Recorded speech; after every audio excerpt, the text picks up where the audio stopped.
So again, welcome to our vlog. Para karon nga video, tudluan mo na ko, no? Para makasave mo og pagkaon sa inyohang mga manok, pabo or kanang baboy ba or kanding, no?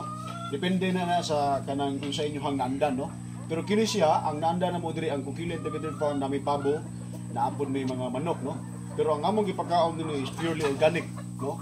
Usa sa mga substance nga gikinahanglan upat ra ka components, no? So makasave ka kayo, no? Makasave ka og at least 80% ang imong masave kung kini nga mga procedure ang imong gamiton. Unang-una nga procedure, mag-prepare ka og madre de agua, no? Kini siya. Ang madre de agua, taas kayo ni siya og crude protein para mas muhimsog ang imong mga alagang hayop, no? Imong manok, pabo, unya natay talinom. Kining talinom, kuan ni murag sa karaang panahon is alugbati ni nila. So taas kayo pud siya og para sa katuhang manok dili bitaw dali magsakit-sakit, mabus ang immune system.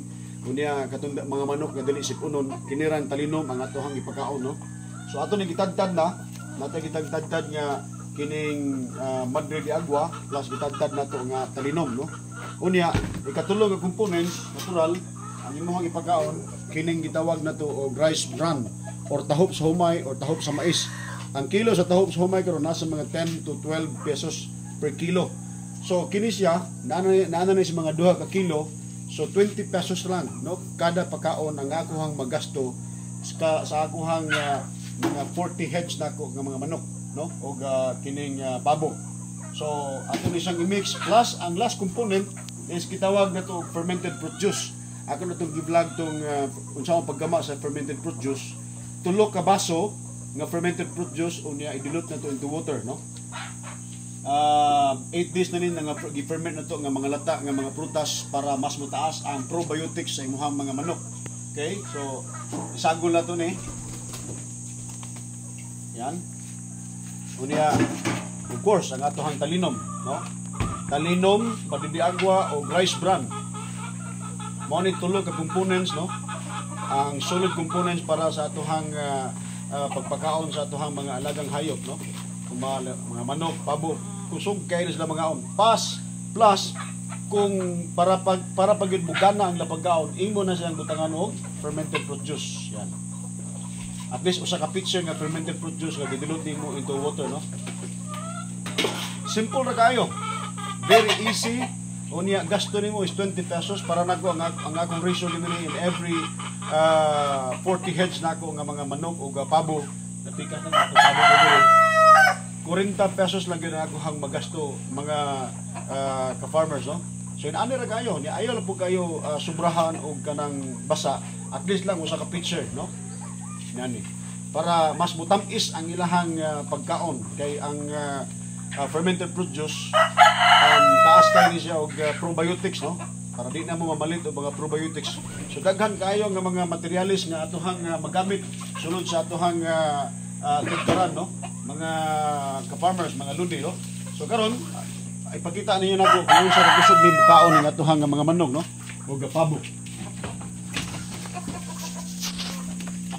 Tanawa. Gana kay na ilahang kaon mga reaksyon na, no? So, tawa. Pero kung mag-practice ka niini para dili kayo makalitan ang imuhang mga manok, pwede sa nimo sagulan po og feeds nga kanang organic, kanang natural nga feeds, no? Kanang mapalit mga commercial feeds, mapalit na to sa kining merkado o sa agri-feed supply. So, inaani ra ka simple, no? So, again, 20 pesos ang imong magasto. Kining 40 heads nimo nga mga manok o pabo. Yan. Kaysa mapalit ta og mga commercial feeds nga maabot og mga tag 39 per kilo, no? So, dako kayo kung masave. Again, mao ni ang atong components, madre de agua, kining talinom og rice bran or tahop sa humay. Kung nakay tahop sa mais, mas labing maayo, no? Unya pwede pud ka mo alternate na kay madre de agua na pud kay azula. So i-alternate na nimo. Okay? So mo na atohang healthy tips para sa atohang mga kaigsoon nato nga mga farmers para mas makasave mo kini si Kunsyal Janice Sniper Coquilla ang tingog sa mga mag-uma, turismo o agrikultura dinhi sa lungsod sa Tikara. Mayong hapon sa inyo tanan.